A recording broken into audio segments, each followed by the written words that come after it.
What's up, sports fans? It is August 1st, 2022.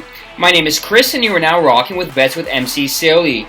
In today's episode of Third and Long, we're going to be talking about 3 college football win totals that I absolutely love in the ACC this year. The first win total we're going to be talking about is the Boston College Eagles. Their season win total coming into this year sits at 6.5, shaded to the under at odds of minus 125. When you look at this Boston College team, they are under immense pressure to perform, and so far through 2 years of the Jeff Hafley regime, the results have been subpar. They finished last season with a 6-6 record and are now making the change away from their pro-style offense to a more RPO and progression-based read system. Offensively, this team is going to rely on QB Phil Jurkovec and wide receiver Zay Flowers to do the bulk of the production for them. Jurkovec is a dual-threat quarterback, and he'll be looking for redemption this season after missing 6 games last year with a fractured hand.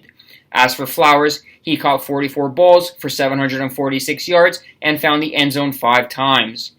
The red flag for the Eagles offensively is that they only return 1 starter on the offensive line, and they need to improve drastically on their minus 0.073 EPA per pass on 276 pass attempts and their 33.7% completion rate, which was ranked 112th in the country.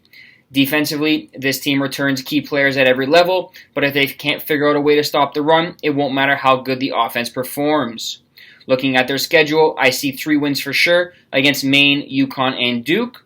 They have losses forthcoming against Notre Dame and Clemson, and with the remaining 7 games, home to Rutgers, at Virginia Tech, at Florida State, home to Louisville, at Wake Forest, at NC State, and home to Syracuse, I'm not sure where we find 4 more wins to hit the over on the win total. Possibly Rutgers, possibly Syracuse, but Virginia Tech, Florida State, Louisville, Wake, and NC State are all too tough to call, as they are better teams than BC. With that said, I'm going to be banking on continued mediocrity for the Eagles and some growing pains with their new offensive system. Give me the under here at odds of minus 125. The next season win total we're going to be talking about is the Pitt Panthers. Their season win total entering this year sits at 8.5, shaded to the over at odds of minus 125. The Panthers come into this season off a year where they essentially took the next step and became a more formidable foe in the ACC. They finished with an 11-3 record and won the ACC championship game before falling to Michigan State in the Peach Bowl after having a ton of opt-outs. This year, Pat Narduzzi will need to push the right buttons if he hopes to have his nation's number 3 scoring offense from 2021 humming on all cylinders once again this year. That's going to be easier said than done, however, as they did lose a Heisman finalist quarterback in Kenny Pickett to the NFL, and the Blitnikoff winner, the best wide receiver in college football, Jordan Addison, transferred to USC. So who are the next men up for the Pitt Panthers? Well, that would be former USC quarterback Keaton Slovis and senior wide receiver Jared Wayne. Slovis comes to Pitt off a down year where he threw for just 2,153 yards with 11 touchdowns and 8 interceptions. His lack of production was not entirely his fault, as the whole entire team for USC was in a bit of a down year and they slumped to a 4-8 record, mostly because of a 103rd ranked scoring defense.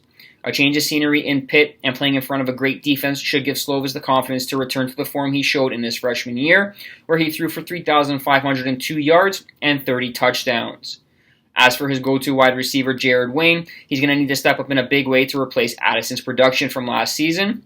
Wayne finished with 47 receptions in 2021 for 658 yards and 6 touchdowns. Pitt did finish last season with 79 plays of 20 or more yards, ranking only behind Ohio State and Western Kentucky. With a ton of new faces at key spots, I don't expect them to be ranked that high in that metric again this season. Defensively, the defense returned several key pieces, including defensive end Habakkuk Baldonado. He was the anchor last season for the Pitt defense, finishing with 13 sacks, 16.5 tackles for losses, 1 forced fumble, and 2 fumble recoveries. The weakness for this Pitt Panthers team lie in the secondary, as Pitt finished last year ranked 12th in the ACC in defending the pass, giving up 264 yards per game. If we look at their schedule, I see at least 5 wins for sure against Western Michigan, Rhode Island, Georgia Tech, Syracuse, and Duke. West Virginia at home in the season opener should be a win, but a week 2 spot against Tennessee is definitely a tough spot and a tough call for them. The win total will be won or lost with their road games at Louisville, North Carolina, Virginia, and Miami, all teams who are expected to be very competitive this season. I understand Pitt was one of the better teams on both sides of the ball last season, but if we take a step back and look at the bigger picture, a new quarterback, a new offensive coordinator that prefers the run, a largely unproven receiving corps, and 5 road games over the last 7 weeks of the season, I don't see a scenario where 9 wins is achievable. Give me the under 8.5 wins for the Pitt Panthers at odds of -105. And finally, the last season win total we're going to be talking about is the Clemson Tigers. The Tigers entered this season with a win total sitting at 10.5, with both sides coming in at -115. It's crazy to think how good the Tigers have been over the last handful of years, given that they finished a 10-3 record last season, and that was considered a down year for the program. They did lose a ton of talent to the NFL, but programs like Clemson do not rebuild, they simply reload. And it'll be interesting to see if they can create a new streak of ACC titles and trips to the college football playoff. Their issue last year was quarterback play, and DJ Uiagalelei really struggled at times to get anything going with the offense.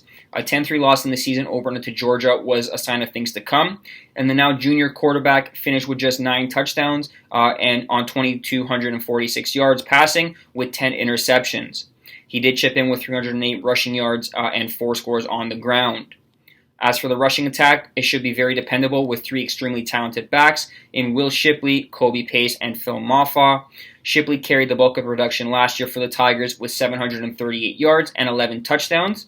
He'll be running behind an experienced offensive line, and he'll need to keep the chains moving on the grounds if the passing attack flounders once again this season.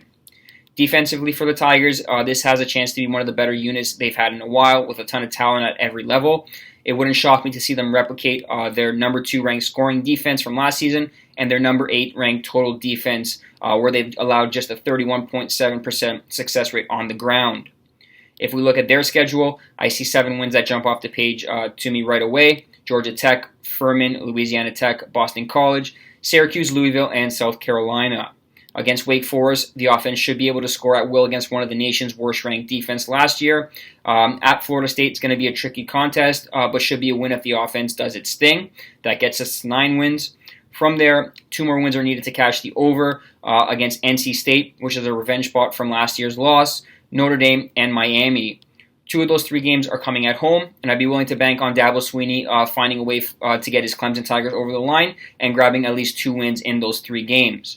With that said, give me the over 10.5 wins for the Clemson Tigers at odds of -115.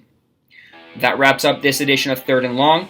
Let me know down in the comments section if you agree or disagree with any of these win totals that we're talking about, or if you have any win totals that you have already played this season. If you want more college football content throughout the month of August and into the football season, drop a like and subscribe. I'm going to be covering the Big Ten on the next episode of Third and Long. As always, kicking is for losers.